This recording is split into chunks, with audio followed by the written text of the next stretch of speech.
You might not know it, but every time we play golf, we have a mental budget. It's not unlimited, and if you spend it wisely, good things can happen. It's helpful to think of it like a battery. If you're approaching your round with a good plan, you've got your body ready, and you have the right mindset, this battery is going to start close to 100%. But if you start off obsessed with your scores, fearful of results, then unfortunately you've already drained the battery a bit before you even teed off. Now here is the most important part. During your round, if you start spending that budget on the wrong things, the battery is going to drain very quickly. This could be your reactions to shots, bad decision making, or even being distracted by your playing partners. There are so many things that can waste this budget, but for most golfers, it ultimately gets down to control. They waste so much time and energy on things that are outside of their control. Golf tricks us into believing that we have way more control than we do. And the funny thing about this game is that when you start to let go a bit of what is truly outside of your control and spend that mental budget on productive habits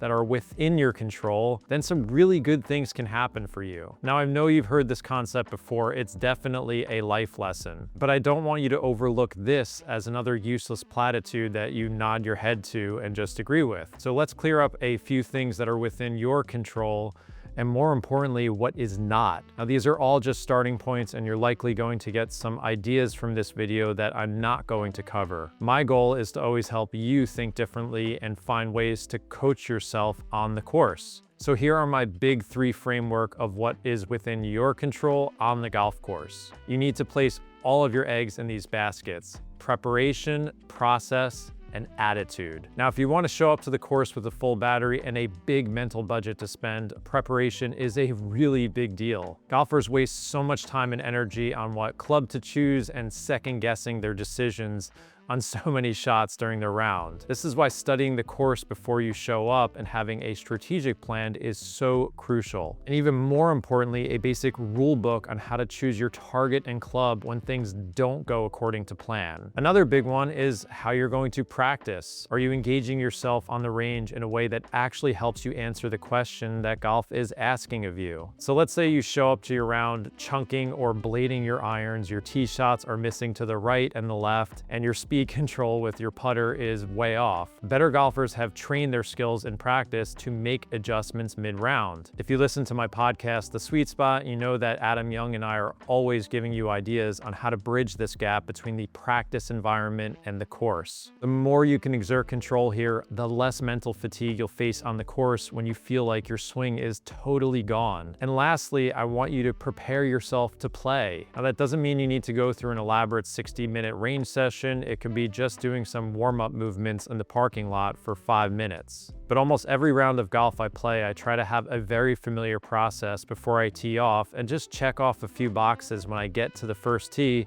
to again get this battery as full as possible. Now, I just want to quickly thank the sponsor of this video, BetterHelp, for supporting my YouTube channel. Whenever I post about golf advice on social media, someone always writes back, "This is great life advice too." That's because everything we need to manage our games on the course, patience, emotional resilience, and dealing with control issues, connect directly to our mental health beyond the course. And I always tell golfers, never be afraid to ask for help and get coached, because it can make all the difference. If I hadn't gotten a series of lessons over a decade ago, I wouldn't be creating content about getting better at golf for a living. Now, the same goes for facing life's bigger challenges and getting help from a licensed therapist. I'm a big believer in therapy because it's made a huge difference in my life and a lot of close friends and family members. I've gotten incredible perspective and coping mechanisms for anxiety that have been helpful on the golf course and in my personal life as well. We all struggle at times, and we need guidance from someone who understands and is trained to help. So if you're looking for help in your life that goes beyond golf, BetterHelp can connect you with a licensed therapist online,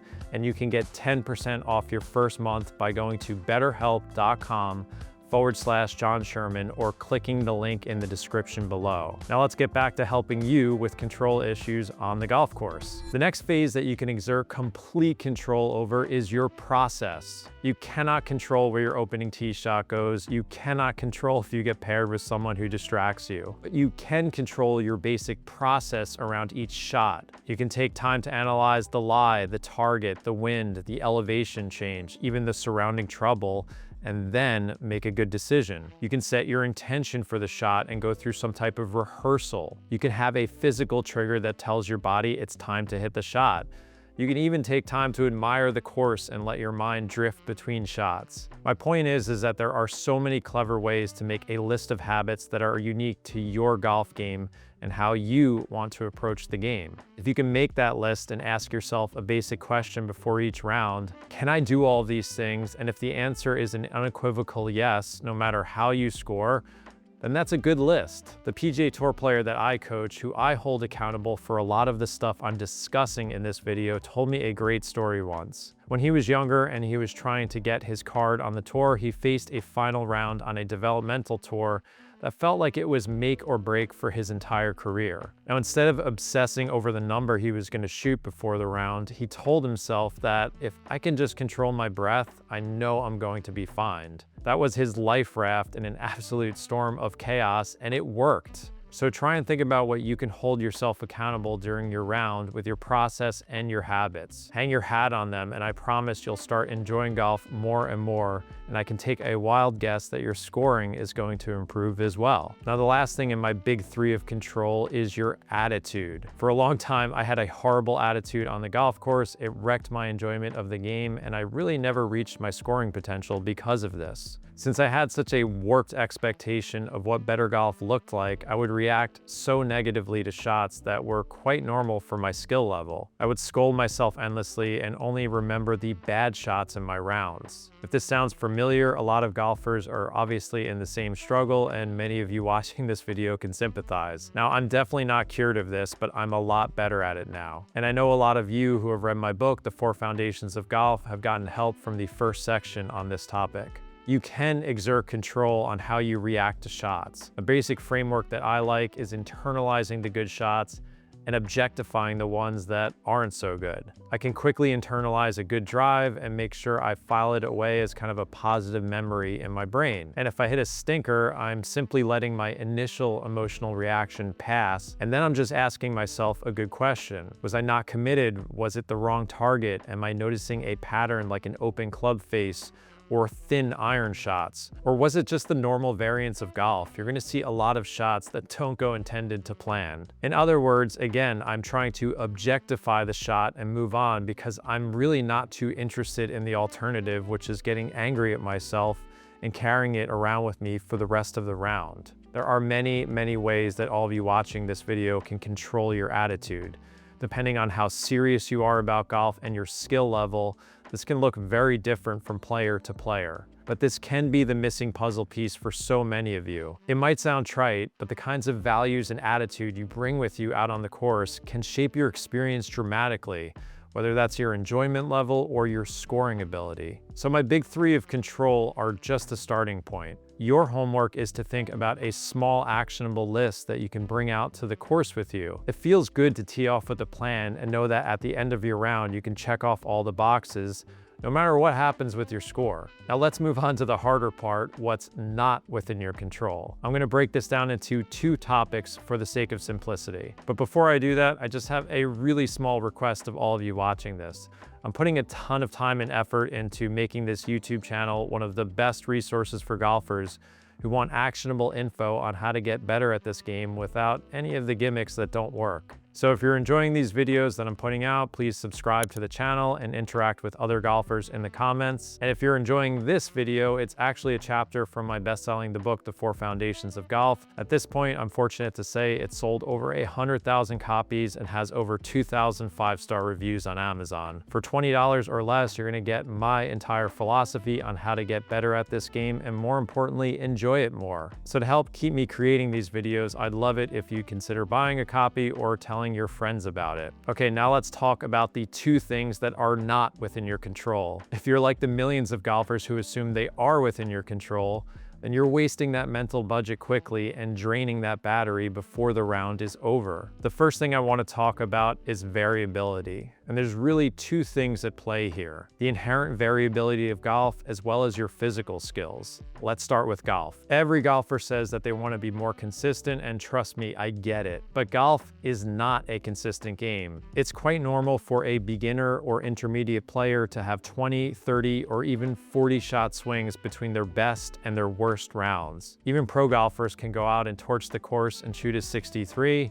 and then 24 hours later, they're doing an interview on how they're dumbfounded by how they blew up the next day and nothing felt right. So as you do get better at golf, yes, your scoring can become more consistent and the disparity between your best and worst scores can tighten, but it is never fully going away. And if you fight against this truth, you're never going to win. You will waste your mental budget, drain the battery, and be stuck trying to control something that cannot be controlled. Now, the second part of variability that you can't control is your technique and your skill. If you want to know if you're making progress as a golfer, then the real sign is that you can still score when your swing feels off. Every day you're going to show up to the course with a ton of different tendencies. Your tempo might change. You might strike your irons a little bit lower on the face. Your club face can be more open with your driver, and that fade turns into a big push slice. This drives us all completely nuts because one day you have perfect speed control on the greens, and then 24 hours later, we can't leave a putt inside of 4 feet. But just like your scoring variability, this isn't going to change. The more you fight against it during your rounds, the more your attention drifts from the productive habits to the ones that wreck your scorecard and your enjoyment. Golf is literally one big exercise in problem solving. The players that tee off knowing that certain parts of their game are going to feel uncomfortable and they know that they can't control that are better at solving these problems. So instead of being in disbelief that your driver feels off that day, shift your thinking to all the things that are within your control and manage them the best that you can. Honestly, this is how most golfers really see big reductions in their handicaps. It's not a huge secret. Everyone thinks it's about the days where your A game shows up, but it's not. It's how you manage your B and C game that turn a 92 into an 85 or whatever scoring spectrum that you're currently on. Now let's move on to the last thing that you can't control: the universe. Golf is a really special game because we play it outside in the elements. We're subject to wind, temperature changes, and of course rain sometimes. And every course is unique. The terrain is different in terms of how it's shaped and the elevation changes that you're going to face. Now, your skill and the quality of your technique will initially determine how the ball comes off the club face. But after that, you are subject to the rules of the universe. And sometimes they're just unkind. You can select an optimal target and execute the shot exactly how you want, but it still might not work out because the wind suddenly changed or the ball bounced off the backside of a small hill. This is absolutely infuriating, and golfers tend to take these bad breaks really personally and get angrier at themselves. But again, we're trying to control something that we really can't, and we're draining that battery. You have to go in the other direction and honestly embrace that we do play an outdoor game that just has a lot of randomness to it. A lot of golfers always refer to this as the rub of the green. So let's do a quick recap. It's really quite simple. Every time you step on the golf course, you have this finite mental budget. Now, if you spend your time and energy wasting that budget on things you can't control, you're going to be a miserable golfer and your scores are going to suffer. Trust me, I know this intimately well because I played like this for a really, really long time.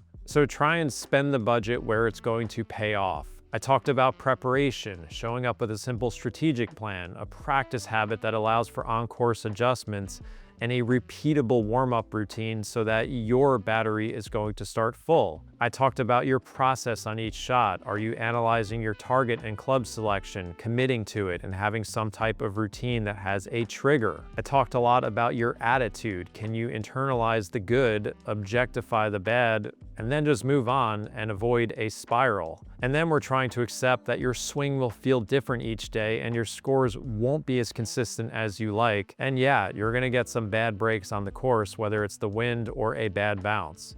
But here's a little challenge for you. Do some reflection on your game and think about some really good habits that you can control when you play. Create a small checklist for yourself for all of the ones that seem most important to you. And then when you play, keep a really intense focus on all of these habits and simply try and check off the boxes so that after every round you can review these habits and see how you did. I promise you that your game is going to start heading the right direction if you start doing this. And please share some of this list in the comments section to give your fellow golfers some ideas as well. If you need some help with these ideas, you can check out the 4 Foundations of Golf on Amazon. And don't miss my last video where I teach you how to practice better than 99% of all other golfers.